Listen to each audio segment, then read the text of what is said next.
Hello everyone, I just want to do a fun, quick little project today, and I thought I would share the steps that I take to create it. I've never done anything like this before, so I kind of wanted to experiment with some new supplies I have and try to mimic an original finish type decorator. So we'll see how this goes, but this is how I'm going to go about it. The first thing I did was take the paint off of a stablemate. I focused on the areas I'm going to be leaving as white markings. I didn't really have to take everything off because not everything's going to be white anyway. So now don't get this confused with regular customizing. Regular customizing, you don't have to take off the paint. You just prep it, you sand it up, and you can prime and you're ready to go. But since I want to mimic an original finish type deal, I'm going to be leaving the plastic as the white markings and masking them off, kind of like how the factory does it. So as I was saying, what I did, I took the paint off most of this stablemate, so I just made sure the areas that I want to have white markings on are white. And to do that, I used acetone, which is basically nail polish remover. This is 100% acetone. I've never tried just nail polish remover that's got other stuff in it. I don't know, if that affects anything, so I would recommend getting ones that are 100% acetone. You have to be careful because the acetone does eat the plastic, and it eats the plastic very fast. So you have to work quickly with a lot of Q-tips, like so. And even then, it took me a while to get this done because it was it's very messy and stinky. So make sure you have some good ventilation or a mask, and work quickly, and never ever ever soak it in acetone because you'll end up with pretty much no horse. So that was the first thing I do. The next thing I'm going to do is actually this.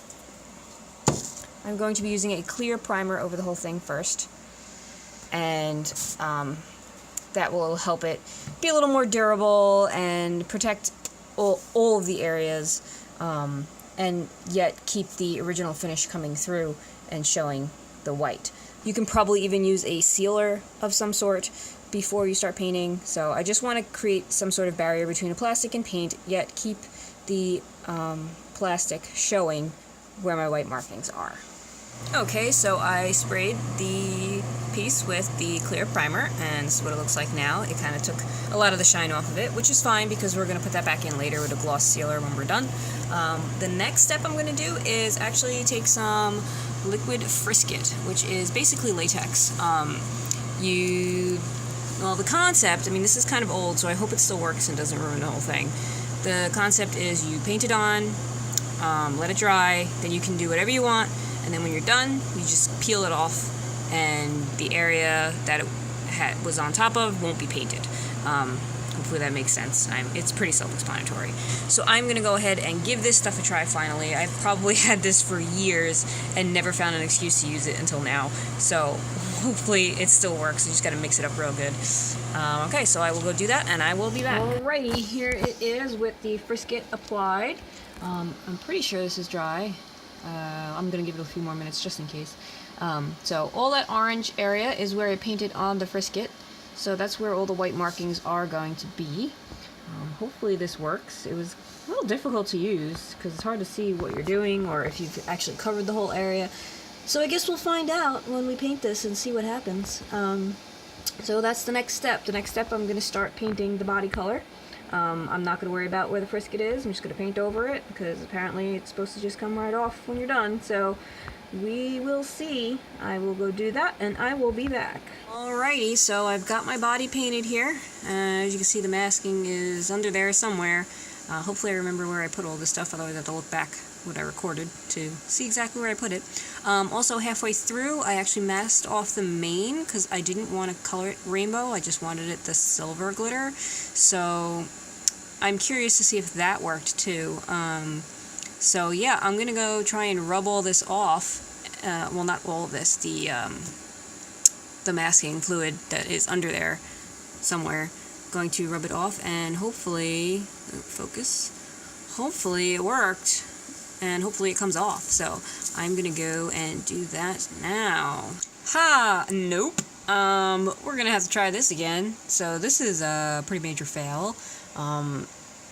I guess it wasn't dry enough under there, or the paint I used stains too much or something, but while rubbing off the frisket, like, it gets on my fingers and it stains the plastic underneath.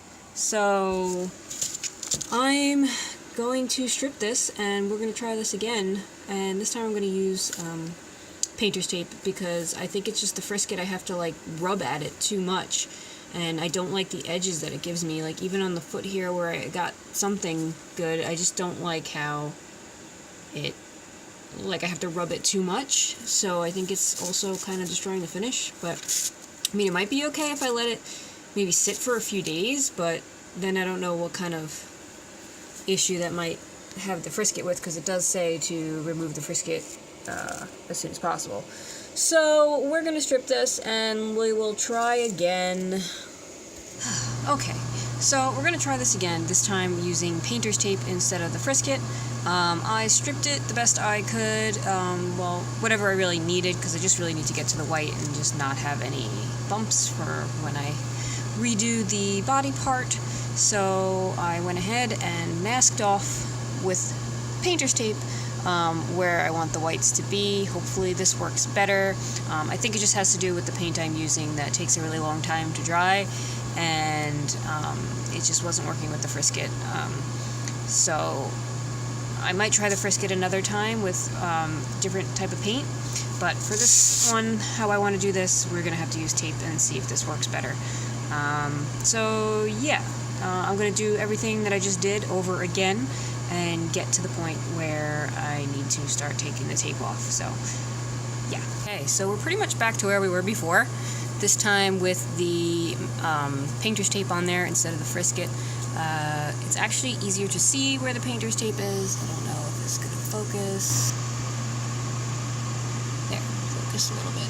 You can probably see the painter's tape on there. So it's going to be easier to find where to pull this off. So I think I'm at where I'm before, and I think it's dry. So I'm going to go pull the tape off now and hope that it goes better than the frisket. I will be right back. Okay, wow, that took a lot longer than I anticipated. Pretty much spent the whole day on this, but I am fairly happy right now. I just put a layer of gloss sealer on there. I just still have to do the eye and hoof details, and it should be ready to go. So, came out really cool. I feel like the frisket would have been better results as far as detail on the markings. Like I could have gotten more details with the frisket, but this is actually quite cool. This came up a lot easier because I didn't have to touch the model, so it stayed clean. I just lifted it with the edge of an X-Acto and pulled it up with tweezers. So the other one I had to rub too hard and the paint was coming off for the type of paint I used. It just didn't work. So I'm going to try the frisket again with a more sturdy paint that doesn't take as long to cure, and that might be better results for that. But here is the final result for the most part, aside from eyes and hooves, and there you have it. I hope you enjoyed this little experiment, and thanks for watching. So be sure to subscribe, like, comment, all that good stuff, and I will see you next time.